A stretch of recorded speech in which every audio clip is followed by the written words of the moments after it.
Good morning, classmate. Domingo na sad. Excited kay ko nga moabot ang Domingo.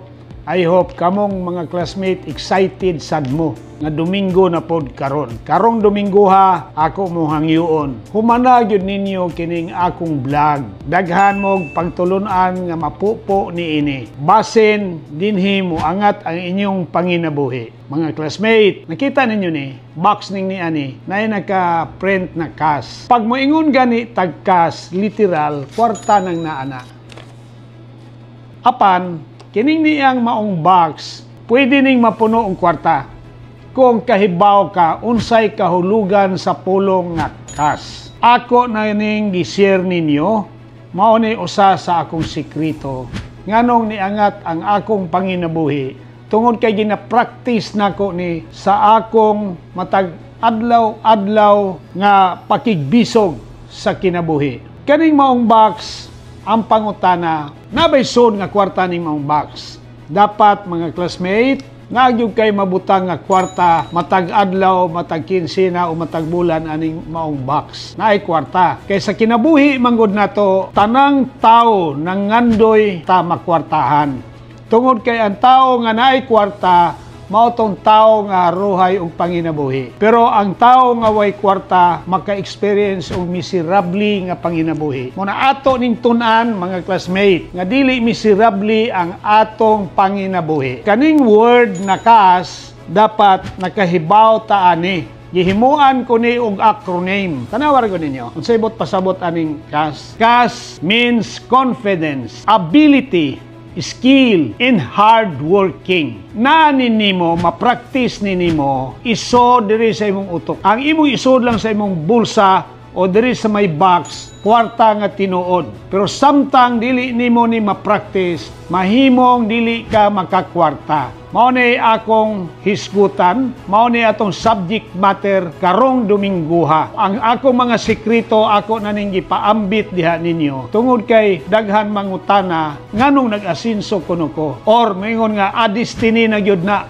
ni classmate Larry nga mo asinso. No, it's not destiny. Kitay gahimo sa atong destiny. I work for it. Akong hisgutan kining word confidence. Kumpiyansa. Moingon gani tag kumpiyansa, alawom kinig kahulugan para sa ato. Kay ang taong may kumpiyansa, mao tong tao nga naging successful. Kay ang kumpiyansa mao na imong agianan paingon sa pag-asinso. Confidence is a key to success. People who has self-confidence, most likely katong mga tao nga naging successful. Dili ka pwedeng maging successful sa imong kinabuhi kung dili ka confident. Now, ma-apply man gud niya kaning word cash, ma-apply ni regardless unsay imong profession. Mag-uuma ka, dili wage earner ka, construction workers ka, bisag unsa nga profession, ma-apply kaning word cash kung imo kining ma-practice.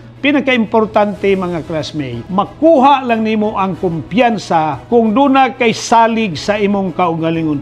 Believe in yourself. Kung wa kay salig sa imong kaugalingon, walay mahitabo sa imong kinabuhi. Ang kumpiyansa mahimong maoy makapabarog sa bisag unsang sitwasyon nga moabot sa imong kinabuhi. Kay kung wala kay kumpiyansa sa imong kaugalingon, walay mahitabo. Karon Domingguha, duha usa ka word ang akong i-concentrate. It is the word confidence and ability. Abilidad. Kasi sa atong kinabuhi, sa matag adlaw nga gusto natong mulambo atong kinabuhi, dapat mabag-o nato atong kinabuhi for betterment, kanang kaayo. Kinahanglan nato nga dunay abilidad, lalo na sa mga sales people, sa mga sales force nako, sa mga collectors nako, kinahanglan duna mo'y abilidad. Abilidad, lalo na when it comes to closing the sales. Mo present ka sa atong produkto, kinahanglan na kay abilidad unsaon nimo pag-close sa sales. Doon na ko'y pangutana ninyo, kano sa ba magsugod ang sales? Sales begins when your prospect says no. Wala na sales nga mahimo kung ang imong customer mo pirma na siya og application mo ingon nga mokuha nako o gusto nako nga unit. Pero kung mo ingon ang customer nga dili usa ko karon kay wa ko'y kwarta, Dili usa ko karon kay dili na mo'y akong priority. So diha mugawas ang inyong abilidad, how efficient you are in closing the sales. Kikinahanglan yun ni nato. We can connect to people. Pwede na to mapaabot ang mga butang nga ma-convince nato sila. Pinaka-importanting abilidad. Dapat knowledgeable ka sa tanang butang. Doon na kay kahibaw. Maubitaw na nga sa atong kinabuhi, daghan ang nagdato nga dili professional. Daghan ang nagdato nga himahimong high school ra, wa gani kahuman og high school. Nganuman, tungod kay una do na sila'y kumpiyansa sa ilang sarili, kaya nilang moangat, din na-develop nila ilang abilidad sa bisag unsang aspito sa pakigbisog. Naa sila'y abilidad. Ibutang nato mag-uuma ka. Wapo kag abot. Wapo ang produkto sa imong uma.